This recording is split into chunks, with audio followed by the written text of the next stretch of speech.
So, first of all, Oh, Susan, thanks a lot for hopping on here and agreeing to do this podcast experiment that we're starting.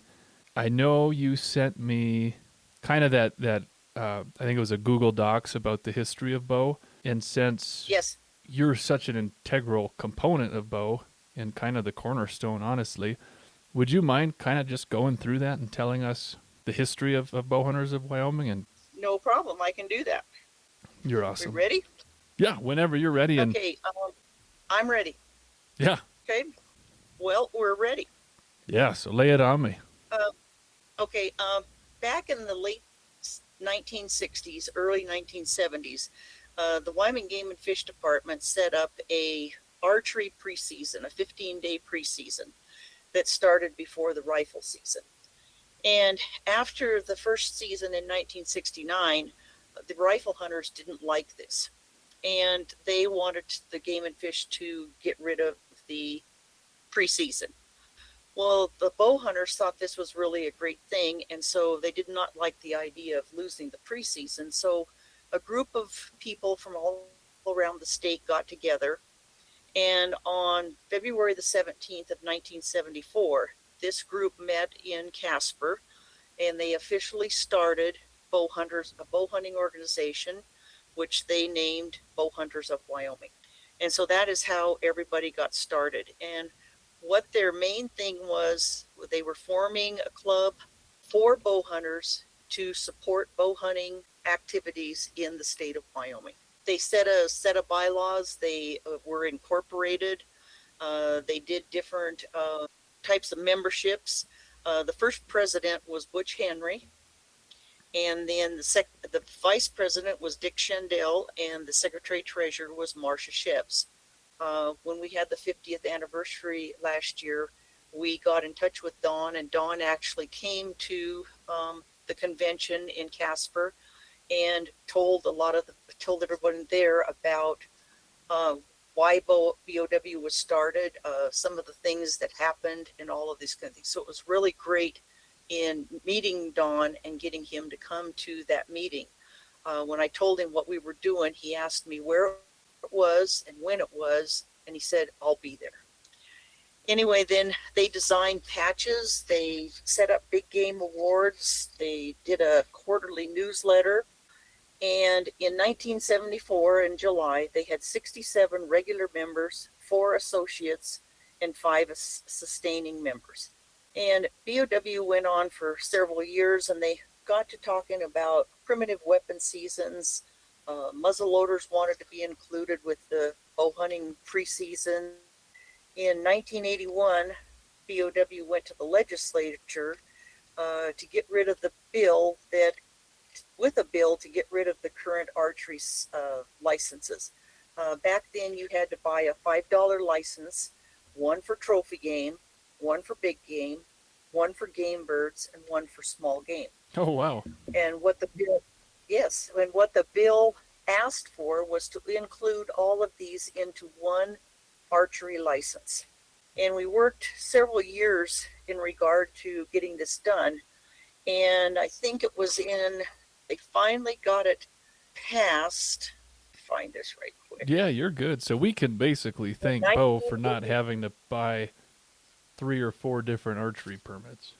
Right. They finally passed it through the legislature in 1989. So it took them that length of time from 81 through 89 to get that bill passed. And so thanks to the members of BOW, you only buy one archery hunting license. So it was a multi-year project, and that's a big deal. Yes. Another thing that they worked on was back then, every elk license came with a bear coupon on it. And it was really kind of hard because there was no seasons or quotas or anything on hunting bears. It's if you were rifle hunting or archery hunting and you had the coupon, if you saw a bear, you could harvest it. And so that was another thing that BOW did. They went to the legislature to take that bear coupon off of the elk license. And they worked on this for several years. And I think it was in Susan, did that bear coupon 1987. 1987? Did that Did that coupon specify boar or sow, or did it just say any bear? Any bear. Ooh. And so, there was no way to, you know how many bears were there, how many you could take or anything. There was absolutely no seasons or anything to show how many bears could or couldn't be used. And they finally passed that in the legislature in 1987. I would say that's a So victory in and of those are itself. some of the things that, pardon? Oh, I just said that would be a victory in and of itself, just for the wildlife management practice behind it, so you can actually keep track. Yes, and so this year when that bill was in the legislature to add that coupon back onto it, they didn't realize that when they did that, if they did that, that there would be no seasons, no quotas, there would be no regulation as to how many bears could be taken, which bears could be taken or anything. And so that is one of the things that, BOW did. The other thing that they did is in 1994, they requested a statewide August 15th opener for antelope in the whole entire state. And this went on for several years. And in 2000, they did it with the western part of the state. And so they finally kept working on it, and archery antelope opening for their season. So those are a couple of the things. They worked on the archery tag for the Pioneer license. They got that added to the Pioneer license. They also went and got the archery license reduced for youth hunters. And so some of these are some of the things that BOW has worked on all of these years, and it's really improved, the seasons. Most of the places in the state only had a 15-day preseason when they first started. And now most areas have got a 30-day preseason. And yeah, which is a huge win for us. Yeah, those are things that the organization has worked for and, tried to improve archery hunting in Wyoming. And that's one of the main things that the organization was formed for. And I think they've got a great track record of improving that, based not only on what you're saying, but what we've seen on the ground level. Those are some pretty big, I guess, initiatives that Bo's worked on, especially lengthening the preseason from 15 days to 30 days. So basically, Susan, correct me if I'm wrong, Bowhunters of Wyoming essentially started to protect that 15-day preseason, and it has essentially evolved into what it is today. That's correct. That's pretty awesome. That's a great grassroots story of how it got organized and why it got organized. So, Susan, I want to ask you personally, how did you first get involved with Bowhunters of Wyoming? Mike and I got married in 1980, and he was a bow hunter. I was my father's oldest son, and so I was always a rifles hunter. And anyway, so we joined BOW, and we have never missed a convention in all of these years. So that's going on what? I'm bad at math because I am a cop. So you got to break that math down. Is that 45 years? 45 years. That's yes. Awesome. That is too cool. And so we've been really involved. Back in the early 80s, BOW tried to get the crossbow out of archery seasons. And that is one of the things. Mike was on the legislative committee, and he served as a vice president a couple of times. And they worked, but they never did they were never able to get that done. And so we got involved with it. We went to our first meeting in Casper, and I'm one of these type of people that likes to help. And so I did whatever I could do. And at that time, BOW didn't have letters of intent if you wanted to run for an office. You went to the winter meeting, and nominations were made from the floor, and that's how the executive council was, voted on. Oh, okay. So in 1986, we were in Riverton, and I got nominated to be the secretary-treasurer. It was one position at that time. And I said, guys, you've got to have people that are more bow hunters than I am, because I had never bow hunted, to be able to start this, to have this position. Right. Nope, we want you to do it. So I was elected. And that was in 86? Pardon? Was that 1986? 1986. And I served that position until 2008, when I took 2 years off to be the second vice president of the Pope and Young Club to represent the general members on the executive board. I would say You that's a know, worthy cause when I to take came, a break. right. So back in 2010, when I came back, they decided to split the two positions because it got to be kind of cumbersome for one person to handle everything. So they made a secretary's position and a treasurer's position. And I ran for the treasurer's position, and I have been the treasurer ever since. So basically, you've been the treasurer for 40 years, the better part. Yes. Which is awesome because I don't think, excuse me, I don't think a lot of people realize how much work goes into that role, especially when you consider Bowhunters of Wyoming is a 501c3, nonprofit social club. So all of this is 100% volunteer. I know Tom and I talked about that a little bit on our last episode. And correct me if I'm wrong, Susan, I think the treasurer and the secretary are probably two of the most difficult and labor-intensive positions of any nonprofit. They are, because there's a lot of things that are done in the background that most people don't realize. I mean, in 1986, there was no internet. There was no computers. The accounting was all done in ledgers. And so it's amazing how much has changed since the mid 80s to what we do now. Oh, I can only imagine the changes you've seen in your tenure. And I guess looking back, Susan, are there any like really big initiatives or accomplishments that you, I guess, noticed during those 40 years and anything you're really proud of that stands out more so than others? One thing that we did years ago in 1990, it was voted by the membership at a Cody meeting that when BOW received a commissioner's tag, 100% of the proceeds from that, however we marketed that tag, would go back into projects for the state of Wyoming. And that has held true all of these years. BOW pays all the expenses. We buy the tickets. If we have advertising, that is all covered by BOW's general fund. And everything that we make goes back to projects, which has done a lot for Wyoming because as of to date, we've put over $440,000 back into projects in the state of Wyoming. So almost $500,000 back into conservation projects in the state of Wyoming. The other thing that we've done, yes. Yeah, you're good, Susan. Go ahead. The other thing is we get donations for like winter meetings and conventions and stuff, and we thought it would be nice to thank those people. And so what we did, we developed the donation form that we now use. And we also set up a thing that everyone that donates to BOW for the convention, they will receive a certificate of appreciation. And we've done that, since the mid 90s is when we started doing that. And so that's something that some of the people that donate year after year, you can go into their businesses and they have that certificate hanging on the wall.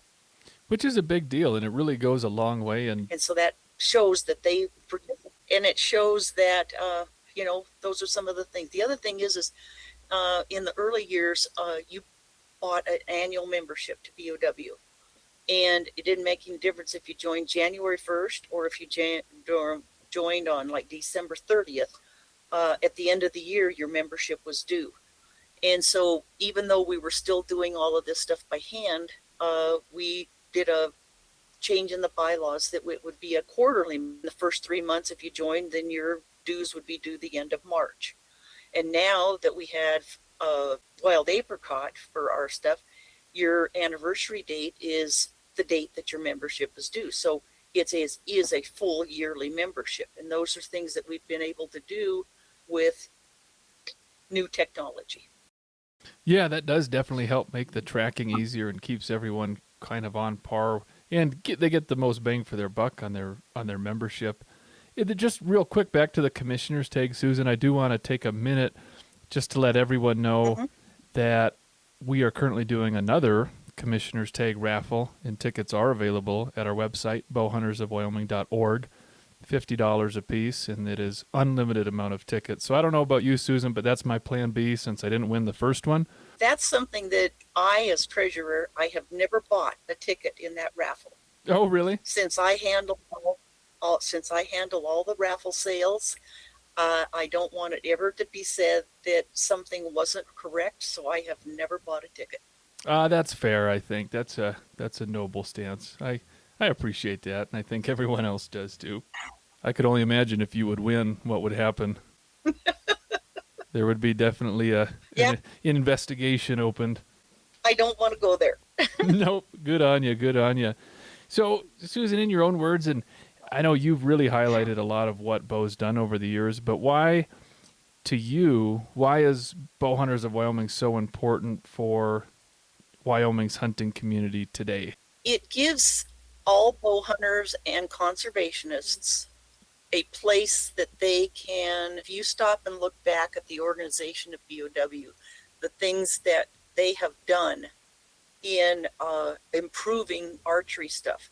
Some of that stuff would have never happened if there wasn't an organization to be spearheading these things. And anyone that is interested in bow hunting in the state of Wyoming, it would behoove them to be a member of the organization and participate in some of the stuff. I know new people have got new ideas. They have things that they would like to see. And if you can make a committee or a group that's going to work on this, just like you guys are doing with the Type 9 licenses in your little committee, those are things where we can improve bow hunting in the state of Wyoming and also to keep bow hunting in the state of Wyoming. Because if you don't have people speaking up for it, there's a chance it could go away. You're 100% right. If you don't have people, and I don't want to use the term fighting, but advocating for your rights, for your passions and hobbies and pastimes, there's a very real possibility that they could go away someday. And I like how you brought that component up about Bowhunters of Wyoming. And I think, I used to be this way as well, as all too often we take things for granted, such as Type 9 seasons, such as the 15-day preseason that turned into a 30-day preseason. We kind of take some of those things for granted. We don't realize how they actually happened and all the work that got put into making them happen by organizations such as Bowhunters of Wyoming. And I like how you also mentioned the getting together part. And I encourage anyone who's listening, who's never been to one of our conventions, to attend. They are awesome. And I am a bit of a hermit, personally. I don't get out much unless I'm in the woods. And I love them. I won't miss another one. So I hope I can hit 40 years like you, Susan, and not miss one. They are fan, and the thing about it is that we've been around here long enough with this group that there probably isn't a place in the state of Wyoming that we can go that if we needed help with something, there's someone there that we know. I think you're absolutely right. One of the coolest things for me, because I've only been to the two conventions, this year's and last year's, and they were both phenomenal. And I remember, before going to these conventions, when I would be talking with other hunters, where I'm at, and I don't know how we would get on the topic, but I would say something like, yeah, I'd rather shoot a nice 5-point bull with my bow than a big 6-point with my rifle. And they would just look at me like I'm crazy. And then I went to the convention, and everyone's like that. And I thought, oh, I finally found my people. These people, they see exactly where I'm coming from. It was really, really nice. Yep, it is. And the thing is, when you do get to a convention, you get to talk with other people of the things that work for them, the things that don't work, how they go about doing this or that, and it's amazing the things that you can learn just by talking to people that have a like interest that you have. Oh, it's almost immeasurable. Tom and I touched on that a little bit last week when we talked, and he said the amount of experience, of bow hunting experience, and a lot of traditional bow hunting experience at these conventions is phenomenal. I mean, you've got some really talented bow hunters, and if you take the time to ask them questions, they already made all the mistakes that you're going to make. You might as well learn from them and kind of lean out that learning curve a little bit. Mm-hmm. That's true. So when it comes to bow hunting itself, Susan, I know you mentioned that you became a member of Bow before you actually became a bow hunter. How did you actually end up getting started in bow hunting? I'm assuming it had something to do with Mike. Yes. We started out, he started me with a 30-pound recurve. I shoot fingers, and he started me out practicing to develop my stance and my form. And it's amazing that form that I learned when I draw back and have an anchor point, my fingers just open. I never jerk my hand back. It's something that I do all the time. And so that's how I got started with it. I took my first animal in 1995. And anyway, it was interesting. I was just thrilled to death. And now I'm a pure bill hunter. I haven't hunted with a rifle. Got a cow elk a couple of years ago, but other than that, I just strictly bow hunt. I think that's so cool. What was your first animal, Susan? I thought you told me it was an antelope, but I'm not 100% sure. Yes, it was a 72-inch antelope, made Pope and Young, first animal I'd ever taken, and it was down by south of Rock Springs. And that was with the recurve, correct? So you started off shooting a Pope and Young animal No, with a recurve, or was it a compound? no, it was a compound. I have to, in order to hunt elk, I have to have a 50-pound bow, and I just Ah, don't have the strength to shoot a 50-pound bow as a recurve. And so what I shoot is I shoot a 50-pound, 50% let off compound bow, and I still shoot at fingers just like I would shoot a recurve. oh, cool. So you still got the glove then, huh? Yes, my bow is an old bow because there's not a whole lot of 44-inch axle to axle Yeah, probably not. 44-inch people like axle me. axle. That's pretty good. Hmm. So your first animal was Pope and Young. Well, that's pretty awesome. That doesn't happen every day. Hmm. No, Not at all. When you first started bow hunting, Susan, what challenges did you face as a brand new bow hunter? Was there anything that stood out that you remember thinking, well, gosh, this is really hard? getting close enough and being able to figure my effective range, which was 20 yards. That was the You really thing. have to ingrain. Because you said, you started hunting with a rifle, correct? You said you were your father's oldest son, so you started as a rifle hunter Yes. when you were young. Yes. And it's a little different hunting something at 100, 200, 300 yards, and now all of a sudden you have to get within 20 yards. I think sometimes people Yes. overlook how hard that is. A funny little thing that happened is I'd been kind of bow hunting for some, and then before I really got into it, I'd bow hunt some and I'd rifle hunt some. Uh-huh. And Mike and I went mule deer hunting one time, and I was hunting with a rifle because archery season was all over. And I was lined up on this deer, and he was head on. And I'm sitting there waiting and waiting and waiting, and Mike says, "What are you waiting for?" And I said, "He's head on." He says, "You're shooting a rifle, not a bow." So then you finally settled it down and squeezed the trigger? Right. But that's how ingrained it gets into you, that you have to have the animal in the correct position if you're going to be a bow hunter and make a good clean shot, Yeah, because you owe that to the animal. I couldn't agree more. I couldn't agree more, Susan. I think that's, like you said, that's where the bow hunter comes through when you treat rifle hunting like bow hunting.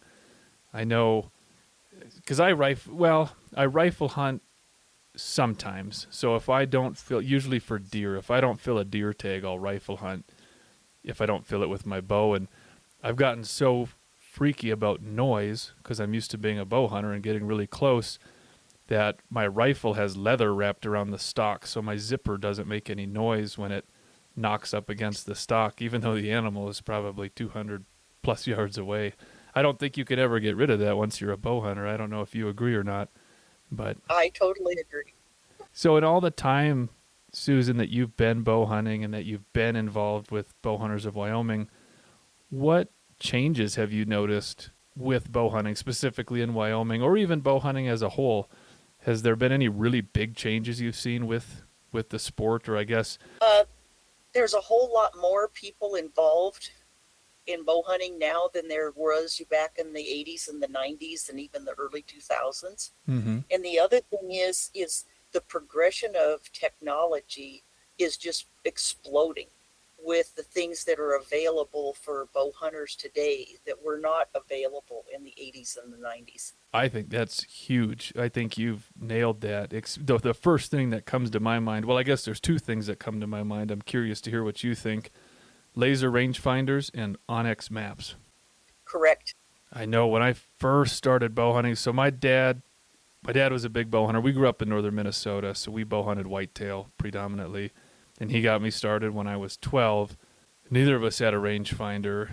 And then I remember his first rangefinder he got. It was one of those, I want to say it was like a Bushnell, and it was as big as a textbook. And you basically had to hold it with both hands, and it showed the black and white yardage. And I remember my dad and I both talking, saying, wow, this is truly a game changer. And now, I mean, rangefinders are, I guess they're par for the course. Now just about everyone has one. Mine is still like the old one. Is it really? Yes, Hey, if it ain't broke, don't fix it, right? correct. I only need to range to 20 yards, so why do I need anything fancy? Hey, that's a good way to look at it. Especially because they haven't exactly gotten any cheaper either. No. Yeah, but that and On-X, I would say, are the two big things that jump at me. Because we used to use, and I'm sure you and Mike did the same. And for those who don't know, Mike is Susan's husband, and he's kind of a big deal in the bow hunting community, wouldn't you say, Susan? He's kind of a big deal. He's been a traditional bow hunter since 1966. And he's going Long to, time. I don't know if he knows it yet, but he's going to be on the podcast if you and I can talk him into it eventually. Oh, I think we can. Good. That's what I like to hear. And going back to the On-X stuff, I know my dad and I, when we were, first started bow hunting, it was a little different in Minnesota because you didn't have, big, vast tracts of public land. It was kind of sneaking along someone's back 40 to trying to get to a public paper company land section. We would use old county plat books to figure out what was public and what was private. Did you ever have to use that, or did you guys just stick to the national forest and whatnot? Topo maps. Oh, the good You old-fashioned. wouldn't believe how many topo maps we have. Did they accumulate over the years? Oh, yes. There's something to be said, though, Susan, about using a nice paper map and having a nice paper map in front of you and a compass. Yes. They never run out of battery, I've noticed. No, they never run out of batteries, and they don't change. Nope, and I think they probably teach you to be a better land navigator than relying on an app on your phone, which I use On-X as much as anyone, so I can't say too much, but I think that talent of being able to read a map and use a compass is a good thing to have. Yeah, because you may not always have an On-X with you, or not have service. Right. Or if you're like me, you drop your phone at least 7 times a day, and one of those times it's going to break, and then you're going to be up the creek without a paddle. Correct. So, Susan, if you had to pick one species to hunt, which species would you say you enjoy hunting the most? Whitetails. Oh, that's a good answer. The reason it is it's something that I can do by myself without having a lot of help. A lot of times Mike has gone to Colorado, Idaho, Montana during the whitetail rut season. Mm-hmm. I have property that I can hunt. I've got my tree stand set up. It's somewhere that I can go and hunt, and I can take care of everything that I get by myself. And so there's nothing that I enjoy more than sitting in a tree stand and experiencing all the things around me that you would never experience if you weren't there and quiet. I think that's something that gets lost a little bit when you're like elk hunting or you're mule deer hunting. Sometimes you get so focused on chasing that bugle or trying to get over that next ridge where you're not really paying attention, I guess. I shouldn't say not paying attention, but you're not seeing everything that's going on around you. Because I think you're exactly right. I grew up, whitetail hunting was it in Minnesota. That was our big ticket hunt. And it's amazing the things you see just sitting and being still in a tree stand. I've had bobcats walk under me. I've had a mink go up the little creek. I've had eagles fly right up over the top of my head, probably 20 yards above me. Huh. I've had a weasel come up the tree when I'm there, and he'd go around one side and look at me and then come around the other side. I would have never seen those if I hadn't have been sitting in a tree stand. No, we're too busy stomping around the woods trying to chase elk and muleys that you miss a lot of that stuff. That's a really good reason. I guess an additional reason as to why whitetail hunting is so neat. And I like that you brought up tree stands. I think tree stand hunting is really cool. And I think it gets overlooked a lot, but it's a really good tool, not just for whitetail either. I'm not going to get too far into that because it's kind of a secret for some people, but you see a lot, and it's pretty effective. Have you ever hunted out of a tree stand for anything else? I've hunted antelope out of a tree stand, and I've hunted elk out of a tree stand. Oh, okay. So you're well versed in the tree stand game, for lack of a better term. Yes. My first elk was taken out of a tree stand, and it was cool, except I had to pack it all the way in and then pack that tree stand all the way out. And that was back when they weren't the little light ones. They do. But it worked, so I can't knock it too much. So Nope. when you look back, Susan, on your hunting career and, everything you've done, are there any, and I feel like I can guess the answer to this one. Does anyone stand out as far as an influencer or a mentor that's helped you along the way?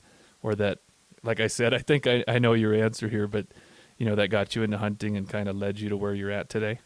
One of the first things is my dad taught me to know my capabilities, my ranges, and the respect for the animal that I'm hunting. And my husband taught me about bow hunting, and it has become a very special part of my life.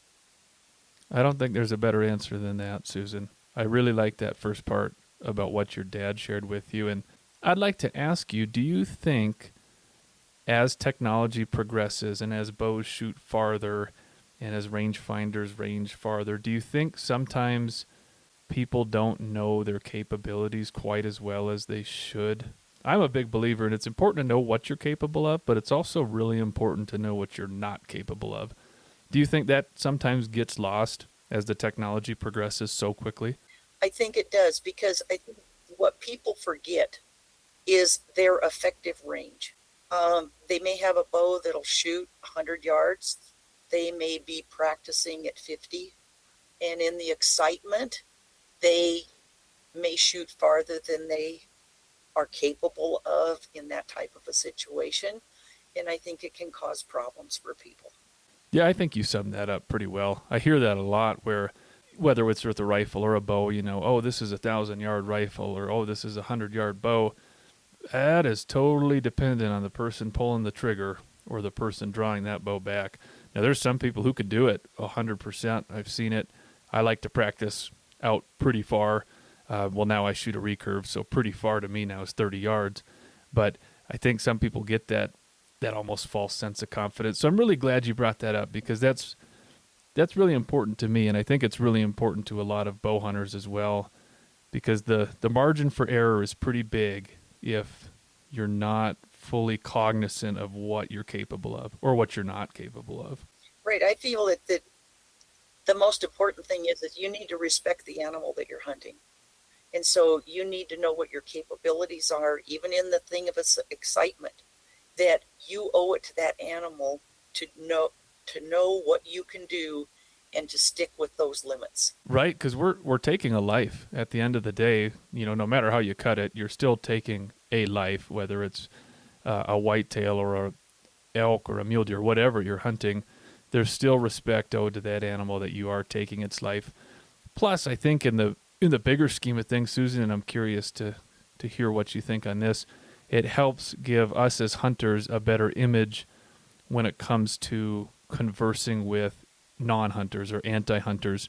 I think a lot of times we as hunters suffer a little bit with our image when you get people who do they don't respect the animal, or they do the hoot and holler and jumping around over the body or whatever.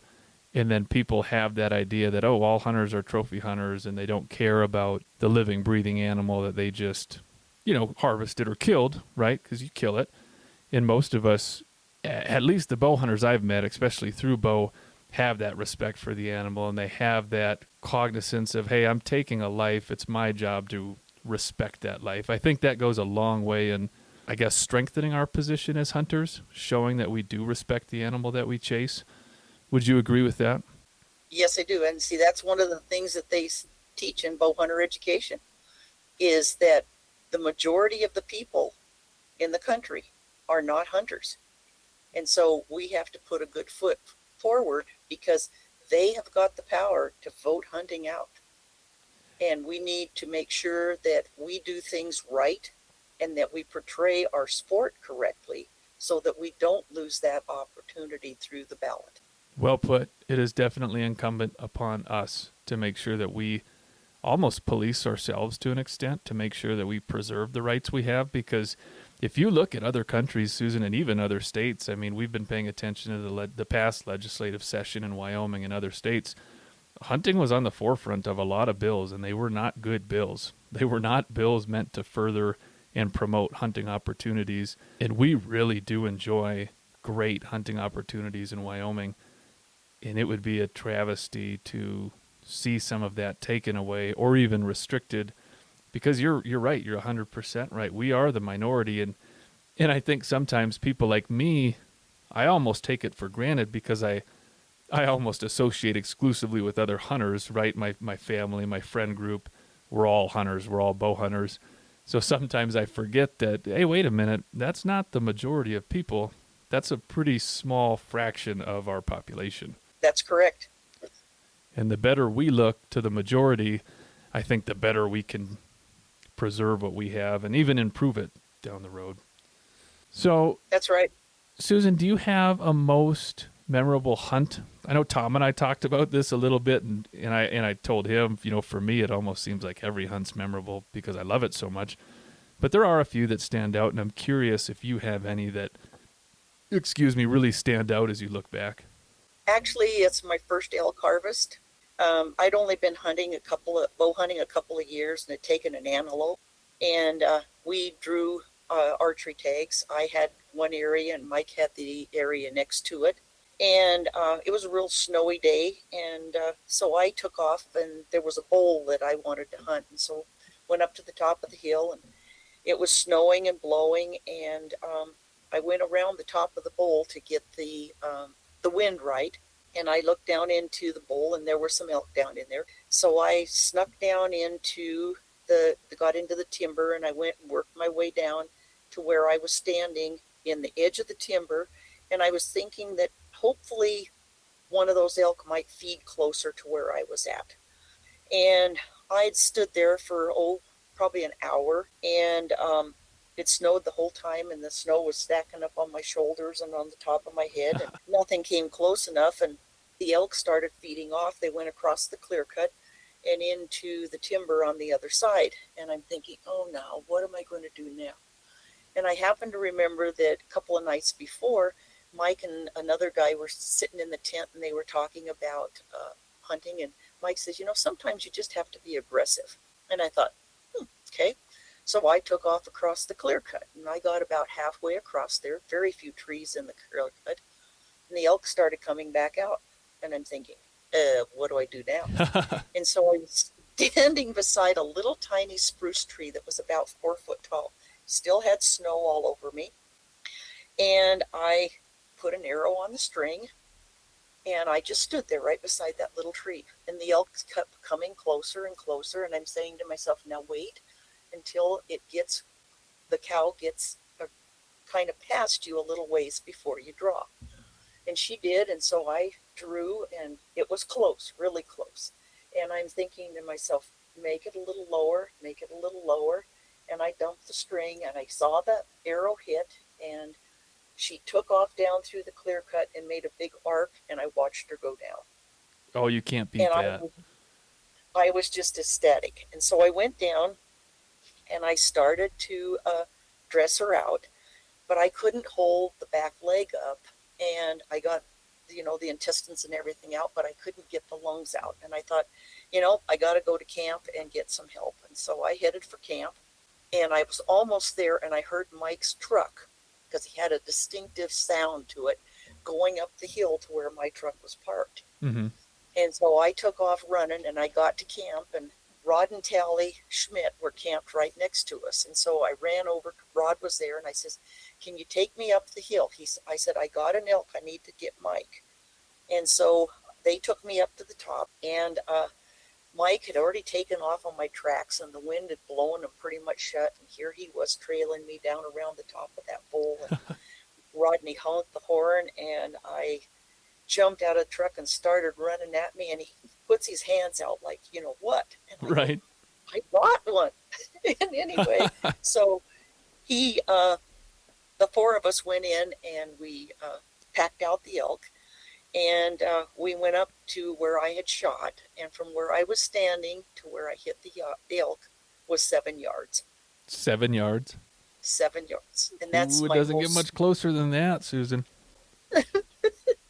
Could have poked him with I your was broadhead excited. there. Pardon? I said you could have poked him with your broadhead. Right. That's exciting. But Something about but that that first is elk is cool. but that's the things, and the thing is, if you don't get excited, there isn't much point in doing it. No, and that's something I've always brought up to other people and in some of the people I hunt with is, the day I'm not excited about it anymore is probably going to be the day I hang it up, because then I'm not doing, I guess, due diligence to the animal or the sport itself. But boy, I don't think that'll ever be a problem for me. Sometimes I get a little too excited. The thing I remember most about the hunt, it was my first elk. The idea that I got close enough to make a shot, and remembering the conversation to sometimes you need to be aggressive, and the good friends to help at the end. You had the perfect recipe there. I think you had everything. The friends, Yes. the remembrance, the chasing Mike in the snow. Well, that sounds like it's hard to beat, Susan. I know my first elk was super special, and I think if you asked any other bow hunter, they're probably going to give you the same answer, that there's something about a first elk. So, Susan, I want to ask you, because you did say, you were kind of talking to yourself when the elk was coming in and when you were drawing, go a little lower. Do you typically talk to yourself when you draw back on an animal? Do you have like a mantra or something? Or do you just kind of talk Sometimes yourself I through the do. shot? It all depends. It all depends on the situation. I think the things that you learn from this thing, and what I learned from this, is that animals always don't always do what you think they're going to do.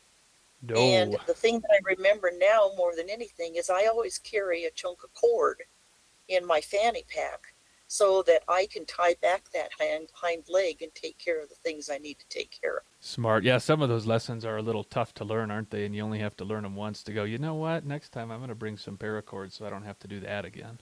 Correct. Because well, good Lord, I'm always learning stuff out there, so I can understand that 100%.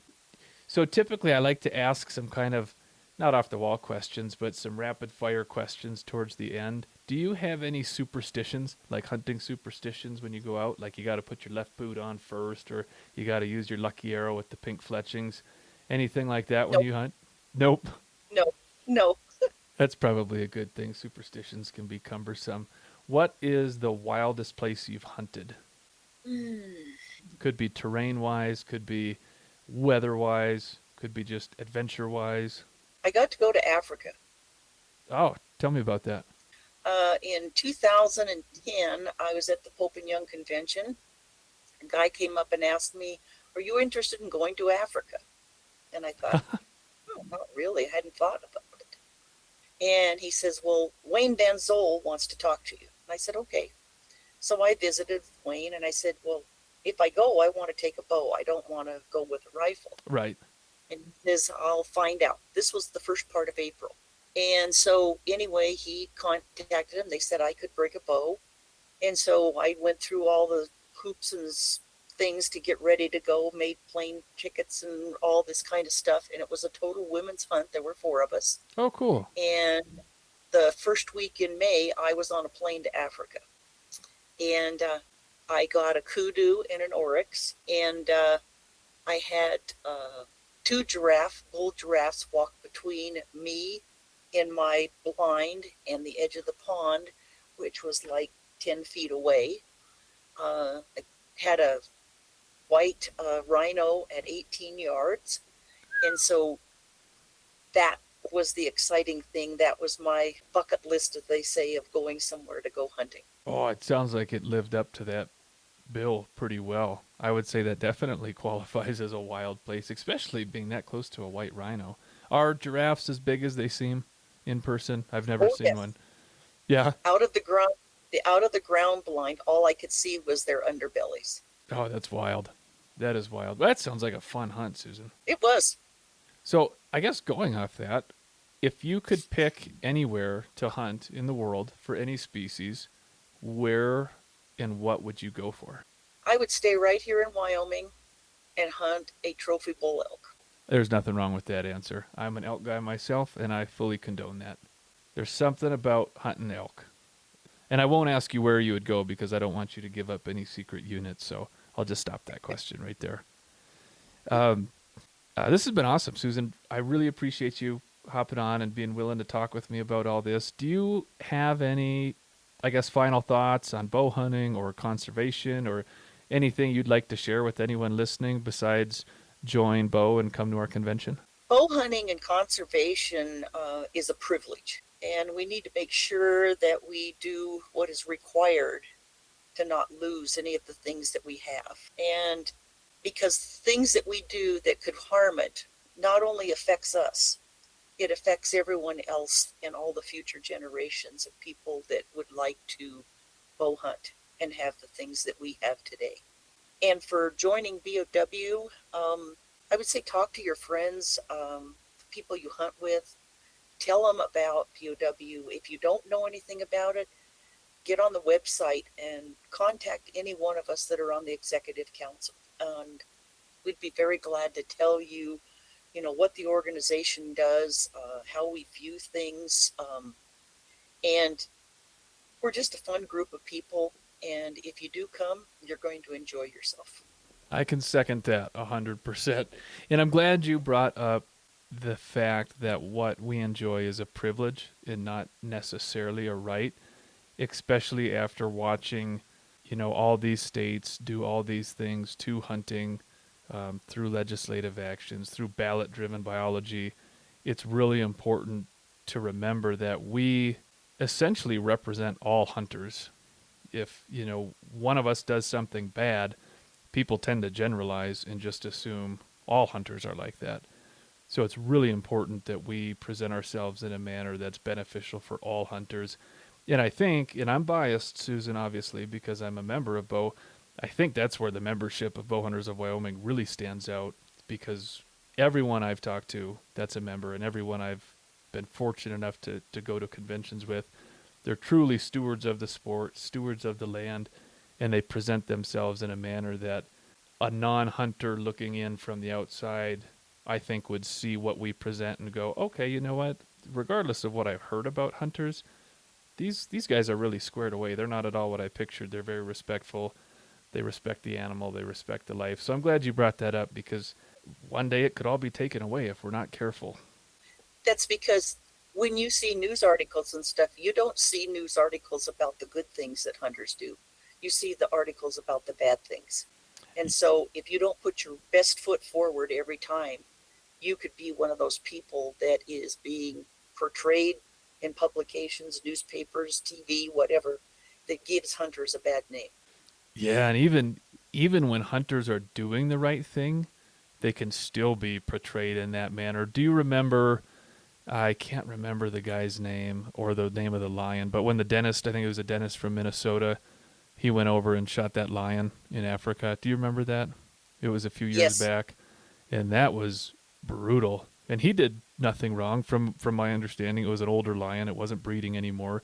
It was, a hunt that was paid for, and the money went back into the local economy. All rules and regulations were followed. But it still was kind of a black eye for hunters, even though everything was done in accordance with all the laws and everything was done properly, and he did nothing wrong. And the reason I bring that up is just to drive home that point that we are under such a microscope, I think, as hunters in today's day and age, especially with some of the political climates with the surrounding states. It just makes it even that much more important to make sure that we are a good, representation of bow hunters and hunters in general, because we're all stronger together. The better we consolidate and present ourselves, the better we can ensure the future of hunting and hunting opportunities. We owe it to kids, grandkids, and everyone else to be able to do the things that we do today. I couldn't agree more, Susan. Well, like I said, thanks for having you on. I could talk about bow hunting and bow hunting ethics and in all of this literally for hours and hours and hours, and I'm sure you're the same way. Do you have anything else for me? Anything you want to talk about or touch on? I think we pretty much said it all. I think so too, Susan. I think we pretty much well covered everything. But where can our listeners learn more about Bowhunters of Wyoming? We got we got the website, Bowhunters of bowhuntersofwyoming.org. Wyoming.org. Yep. Anything else I'm We got the missing? website. We got the And then newsletter.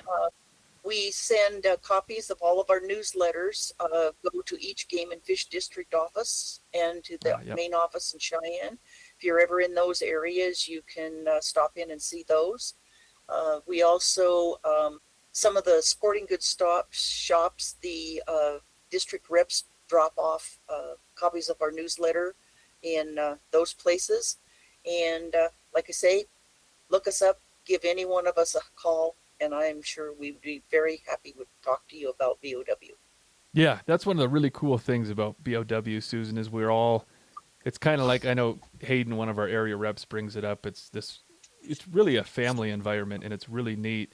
And if you look up our website, bowhuntersofwyoming.org, you'll find all of the executive council on that website with all of our phone numbers, email addresses, and we do our best to be really responsive because we all love this. We love bow hunting, and we love conservation, and we love trying to preserve this for the future. So you can find us at bowhuntersofwyoming.org. My email is president@bowhuntersofwyoming.org. And if you have any other questions, look us up on the website, find whoever you want to talk to, and reach out to us. And Susan, thank you so much for being the treasurer. I know it's a ton of work. A lot of numbers are involved. Thank God I'm not the treasurer. It would be a disaster. So I appreciate you doing that. And thanks again for coming on and talking with me. You're very welcome. And the way I feel about it, I'm doing what I do as treasurer to help keep bow hunting in Wyoming.